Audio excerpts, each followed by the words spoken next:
సత్యసాయి జిల్లాలో parent teacher meeting లో పాల్గొన్నారు సీఎం చంద్రబాబు. ఇప్పుడు ఆ లైవ్ చూద్దాం.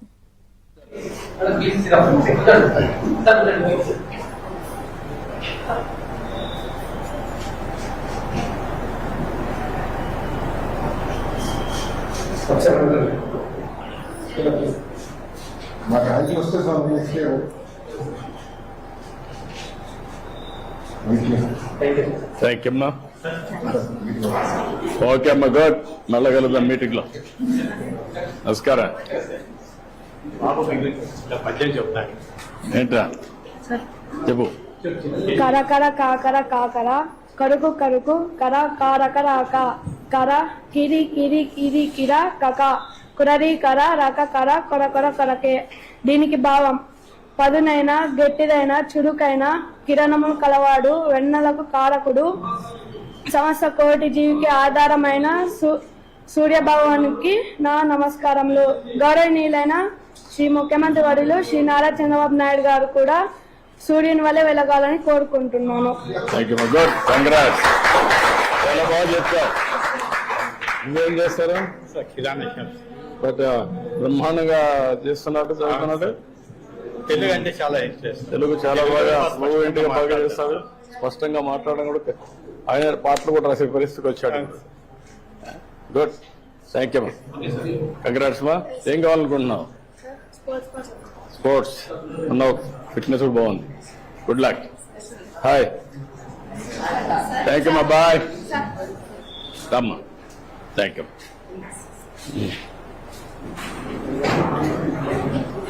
ఓకే అమ్మా, థ్యాంక్ యూ. దొరికిస్తాను. Thank you, thank you. Thank you, thank you, thank you. రమ్మా, ఇట్రా అడ్డు. ఓకే, థ్యాంక్ యూ అమ్మా.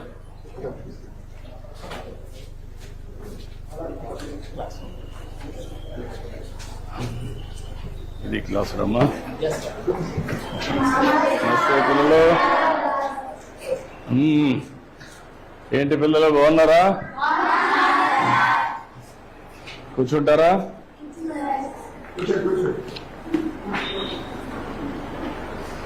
ఏంటంతా 8th క్లాస్ అందరూ బాగా చదువుకుంటున్నారా? ఓకే, ఈరోజు మనందరం కూడా మీ సోషల్ సైన్స్ అంతా కూడా మీకు ఒక అవగాహన ఉంది, అవునా కాదా? మీ టీచర్ బాగా చెప్తున్నాడా? ఓకే, ఈ సంవత్సరం మీరంతా కూడా 8వ తరగతిలో సోషల్ సైన్స్ చదువుకుంటున్నారు. ఇప్పుడు మనం ఈరోజు ఒక పని చేద్దాం. సిద్ధంగా ఉన్నారా? అందరూ అటెన్షన్ లో ఉన్నారా? వేరే ఎక్కడ ఆలోచనలు ఉన్నాయా? మళ్ళా నేను అడిగి చెప్పగలుగుతారా? నేను చెప్పింది యాజ్ ఇట్ ఈజ్ మీరు చెప్పాలి, సరేనా? సిద్ధమేనా? ఓకే, మొదటి టాపిక్. ఎవరన్నా హోంవర్క్ చేసుకొని వచ్చారా? చదువుకున్నారా? చదువుకున్నారా ఈ సబ్జెక్టు? అయితే నేను బ్రీఫ్ గా చెప్తాను. చెప్పిన తర్వాత మీరు ఏదైనా అడిగితే సమాధానం కూడా చెప్పాలి. చెప్తారు కదా? ఓకే, మొదటి సబ్జెక్ట్ వచ్చి మనకు వనరులు. వనరుల గురించి మనకు ఒక చిన్న కథ. మోనా రాజు తమ ఇంటిని శుభ్రపరుస్తూ వాళ్ళ తల్లితో గడుపుతూ ఉంటారు. అప్పుడు ఈ బట్టలు, పాత్రలు, ఆహార ధాన్యాలు, దువ్వెనలు, తేనె సీసా, పుస్తకాలు చూడండి. వీటిలో ప్రతి ఒక్క దానికి ఉపయోగం ఉంటుంది అనింది. ఎవరు? మోనా చెప్పింది. అందుకే అవి ముఖ్యమైనవి, ఇవి అన్ని కూడా వనరులు అని ఎవరు చెప్పారు? అది అయిన తర్వాత వనరులు అంటే ఏంటి అని రాజు వాళ్ళ అమ్మని అడిగాడు. అడిగినప్పుడు వాళ్ళ అమ్మ చెప్పింది ఏం చెప్పిందంటే, మన అవసరాలు సంతృప్తి పరచడానికి ఉపయోగపడేది ఏదైనా సరే అది ఏమంటారు? వనరులు అంటారు. మీ చుట్టూ ఒకసారి పరిశీలిస్తే అనేక వనరులు మీరు గమనించవచ్చు. తాగేదానికి ఏం కావాలంటాం? తాగినప్పుడు దాహం వేసింది ఏం చేస్తారు మీరు? వాటర్ తాగుతారు. తాగినప్పుడు దాన్ని ఏమంటారు? అదే సమయంలో మీ పాఠశాల అయిపోయింది, ఇంటికి పోవాలి. దేంట్లో పోతారు మీరు? బస్సులో పోతారు. దాన్ని ఏమంటాం? వనరులు అంటాం. అదే సమయంలో మీరు చదివే పాఠ్య పుస్తకాలు, దాన్ని ఏమంటారు? ఎందుకు వనరు అంటున్నారు? ఉపయోగపడుతుంది కాబట్టి. మీ నాన్న ఇంటికి పోతానే మీకేదో తినిబండారం ఇస్తాడు. దాన్ని తాజా కూరగాయలతో కూడా తయారు చేస్తాడు. దాన్ని ఏమంటారు? వనరులు అంటారు. ఎందుకు? ఉపయోగపడుతుంది. నీరు, విద్యుత్, అదే మాదిరిగా బస్సు, కూరగాయలు, పాఠ్య పుస్తకం, ఇవన్నీ కూడా వనరులు. ఇవన్నీ కూడా తయారు చేసినప్పుడు నేరుగా గాని వస్తువులతో తయారు చేస్తారు. అవునా కాదా అని అడుగుతున్నా మిమ్మల్ని. ఇది రావడానికి తయారు చేసే అన్ని కూడా వనరులే. అవునా కాదా? కాబట్టి ఏదైనా ఒక వస్తువు వనరులుగా ఏ విధంగా మారుతుంది అని రాజుకు అనుమానం వస్తుంది. రాజుకు అనుమానం వస్తే వాటికి విలువ ఉన్నప్పుడే వస్తువులు వనరులుగా మారతాయి. ఉపయోగం ఉన్నప్పుడే వనరులు అనుకుంటాం. ఉపయోగం లేకపోతే మనం అది వనరులుగా పరిగణించాం. అవునా కాదా? అంటే విలువ ఉంటేనే వనరులు, విలువ లేకపోతే అది వనరులు కాదనేది మన అభిప్రాయం. అవునా కాదా? అంటే ఈరోజు మనం గుర్తుపెట్టుకోవాల్సింది, విలువ అంటే వినియోగ అర్హత, ఉపయోగం ఉండాలి విలువ అంటే. అవునా కాదా? అదే సమయంలో మీరు ఒకటి గుర్తుపెట్టుకోవాలి, లోహాలు ఉంటాయి, కొన్ని విలువ కలిగి ఉంటాయి. మీరు ఇంకా చదువుకుంటా ఉంటే, నాలెడ్జ్ని పెంచుకుంటూ పోతే మీకు అనేక విషయాలు తెలుస్తూ ఉంటాయి. ఈరోజు రాళ్ళు రెప్పలు ఉంటాయి, అందంగా ఉంటాయి, దానికి విలువ ఉండకపోవచ్చు. కానీ రెండూ కూడా ముఖ్యమైనటివి. మానవ సహజ వనరుల్లో ఇంకొక విధంగా అవసరాలు తీరుస్తాయి. ఇప్పుడు రాయి ఉంది, మీకు ఉపయోగపడదు, కానీ రాయి వల్ల ఏమవుతుంది? కంకర తీస్తారు, అక్కడ కూడా ఉపయోగపడుతుంది. ఈ విధంగా వనరులుగా పరిగణిస్తాం. సమయాన్ని బట్టి వనరుల యొక్క విలువ పెరుగుతుంది. అవునా కాదా? ఈ విషయంలో మీరు ఒకసారి చూస్తే, మీ ఇంట్లో ఒకరుంటారు, మీ ఊర్లో ఆయుర్వేద మెడిసిన్ చేస్తూ ఉంటారు, కానీ దానికి విలువ లేదనుకుంటాం. కానీ దాన్ని పేటెంట్ చేసి దాన్ని కానీ మార్కెటింగ్ చేయగలిగితే ఆటోమేటిక్గా కోట్ల వేల కోట్ల రూపాయలు వస్తాయి. దానికి కావాల్సింది తెలివి కావాలి, పేటెంట్ చేసుకోవాల్సిన అవసరం ఉంది. అంటే దీన్ని బట్టి మీరు అందరూ ఆలోచించుకోవాల్సిన పిల్లలు, సమయం,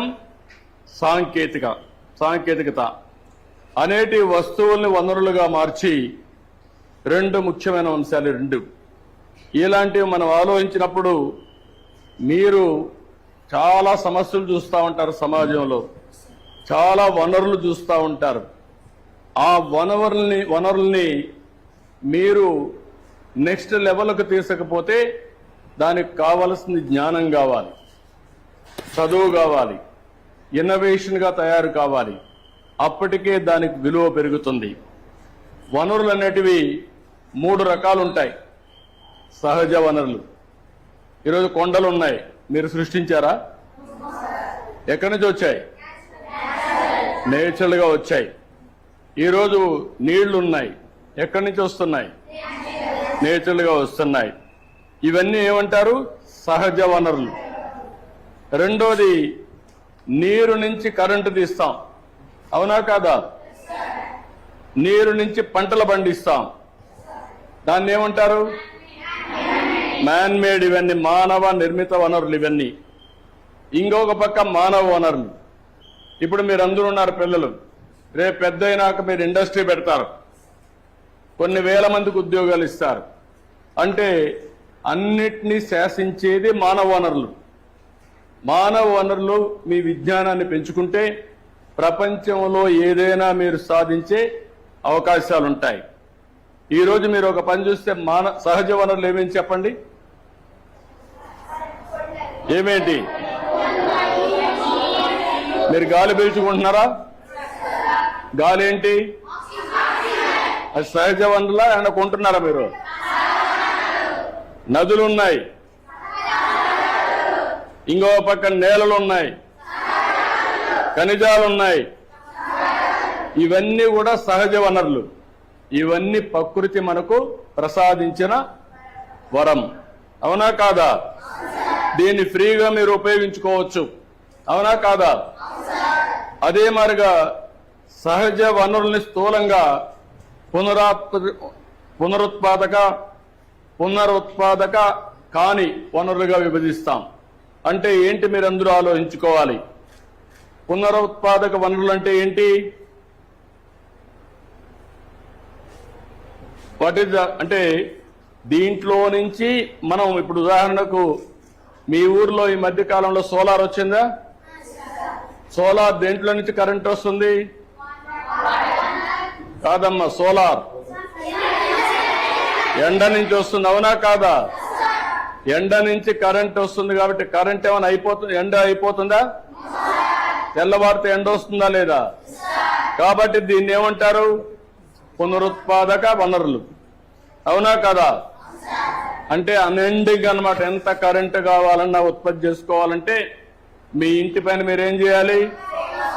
సోలార్ ప్యానెల్ పెట్టుకుంటే దేనికి ఉపయోగించుకోవచ్చు? ఇంటికి వాడుకోవచ్చు. నువ్వు సైకిల్ కానీ ఈవీ సైకిల్ తీసుకుంటే ఏ మాత్రం తొక్కే పని లేకుండా ఇంట్లో నుంచి నేరుగా స్కూల్కి రావచ్చు, స్కూటర్ మారిగా. అవునా కాదా? అది పునరుత్పాదక వనరులు. పునరుత్పాదకం కాని వనరులు అంటే ఏమున్నాయి? మీకు ఒక ఐడియా ఉందా?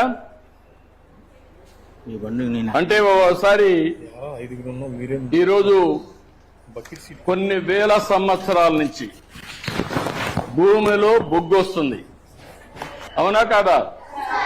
సహజ వనరులు వాయువు వస్తుంది, పెట్రోల్ వస్తుంది. ఇవన్నీ ఎక్కడి నుంచి వస్తాయి? భూమిలో నుంచి వస్తాయి. అవి ఎన్ని సంవత్సరాలు, కొన్ని యుగాలుగా, తరాలుగా ఉండి అక్కడి నుంచి అభివృద్ధి అవుతాయి. అవునా కాదా?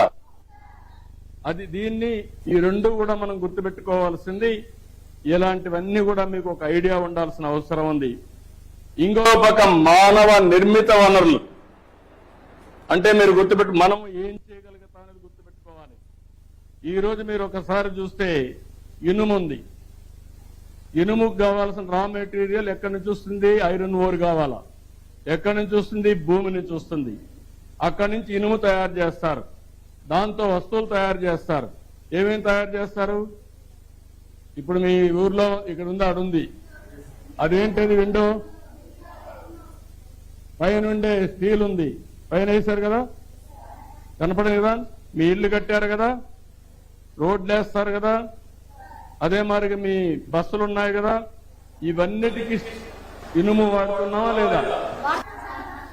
దాన్ని ఎవరు తయారు చేశారు? మానవుడు తయారు చేశాడు విజ్ఞానంతో. అవునా కాదా?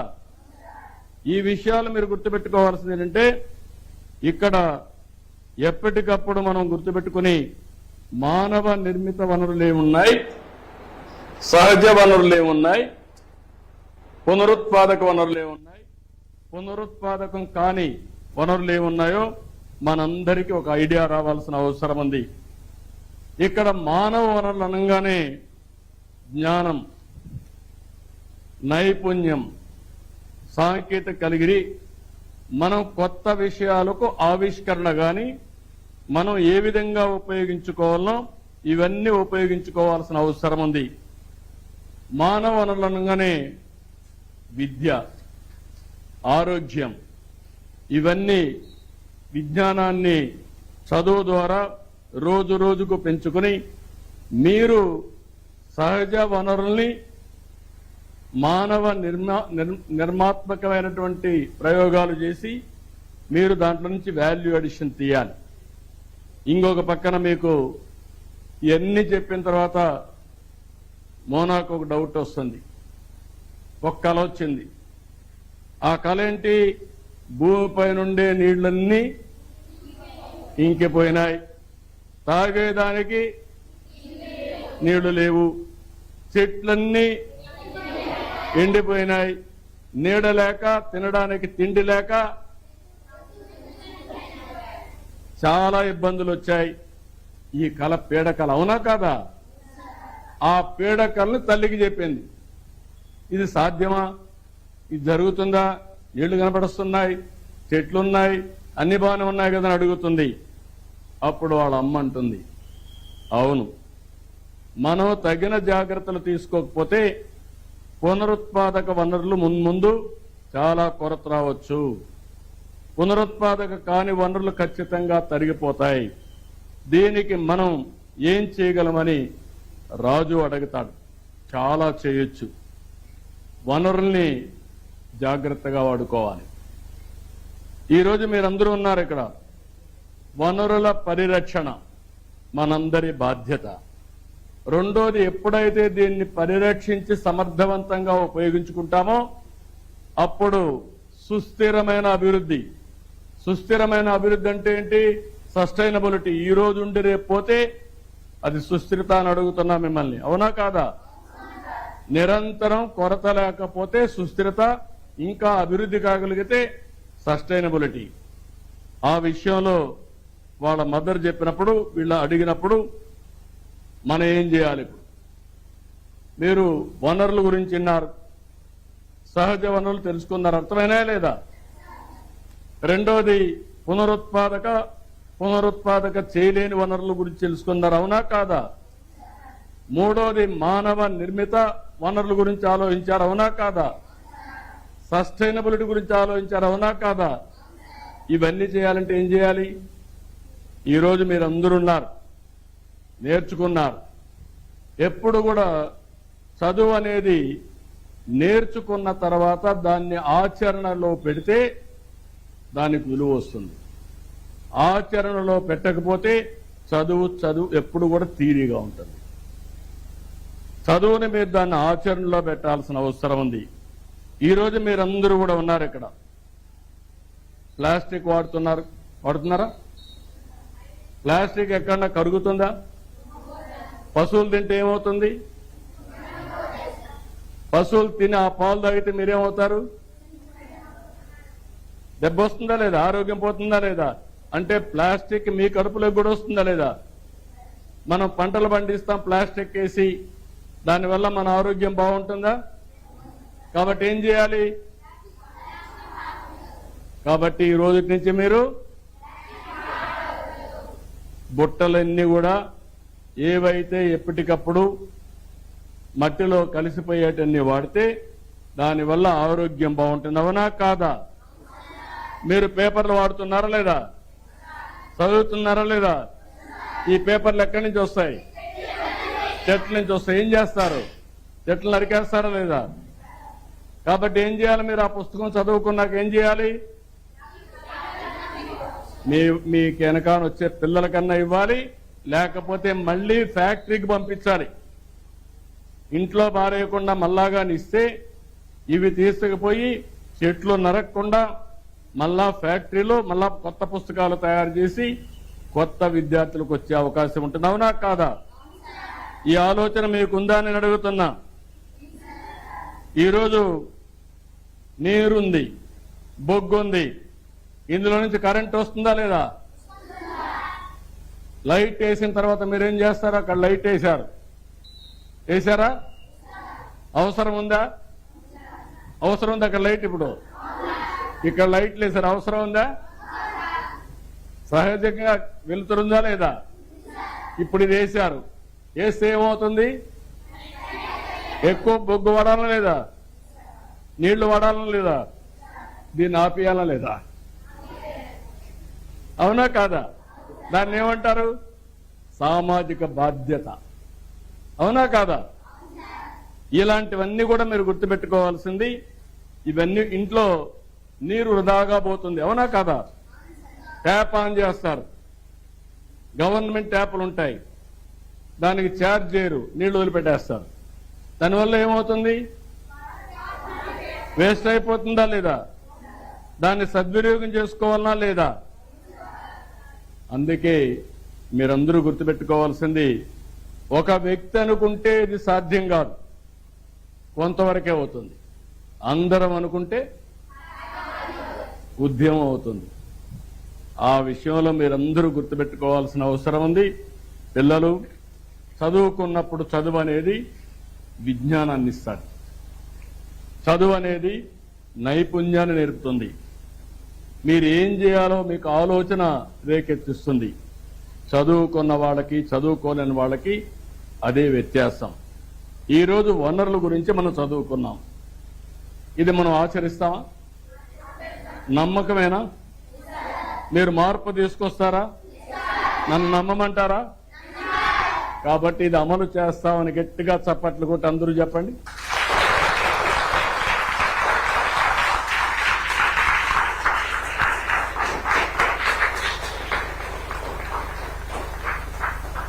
ఇప్పుడు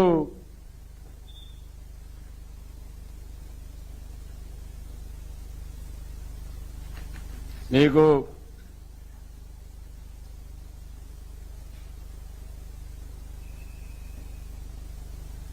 ఈ క్రింది వాటిలో మానవ నిర్మిత వనరేది?